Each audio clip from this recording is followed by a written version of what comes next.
All right, folks, let's bring in Market Gauge Managing Director Michelle Snyder. Michelle, I want to kind of pick up on that bond market discussion. Where are you with respect to maybe entering a long-term, we're talking 10, 20, 30-year bond bear market? Well, we certainly, as Jim Bianco just mentioned, we already entered it, so we're there. But that doesn't mean we can't see relationships flip.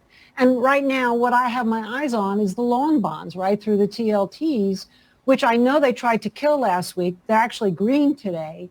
And it is so possible that they may have actually at least temporarily bottomed. And that would be kind of an interesting situation right now because it would put somewhat of a easement on these high yields that we have. And of course, we're heading into another Fed meeting, so we'll see what happens there.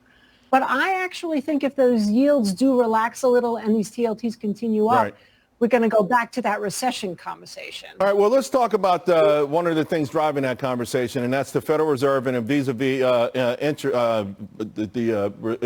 expectations for inflation. So just a couple hours ago, New York Fed updated their survey. This is the June survey on what people are expecting with respect to inflation a year from now. We're down at 3.8%. It was 4.1% in May. And look at this. I mean, just a year earlier, it was 6.8%. It's coming down pretty quickly. I mean, how does this inform the Fed's next move? Well, the Fed is still very much concerned about inflation, so I don't know if they're necessarily focusing on that number or even will focus on CPI, which comes out this week. They like to look at the PCE more than anything. And, you know, right now, yes, there are so many pockets where inflation has come down.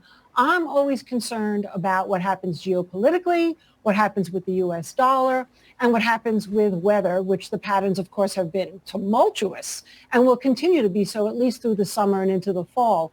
So for me, I'm not necessarily saying, oh, that's it, we can all relax, inflation's over. I still think we have a possibility of a surge, only it'll look different than what it looked like post-COVID. Well, what's going to trigger that surge, though, from here? Well, we've got, added to what I just mentioned, we also have an issue with a lot of social unrest and strikes starting to emerge for wages because they're not really keeping up with the cost of living. And of course, anything that would disrupt the supply chain through any kind of strikes or Mother Nature would be a factor. And oil's kind of coming into play again because it didn't quite go down like so many of the analysts thought when it reached $67 a barrel. In fact, it went right back up to about 73 to 75, and it's at a very pivotal point here. All right, before I let you go, I want to share with the audience some of the, I guess these are sort of safe-ish areas that you're saying that you're looking at, or that you like: food commodities, basic materials, software. I'm really loving the action in basic materials even today. Michelle, thank you so much. And by the way, I'm going to pass your name on to the Fox Weather Channel because you do it all. You do it all. All right. Thanks a lot, Michelle. We'll talk again real soon.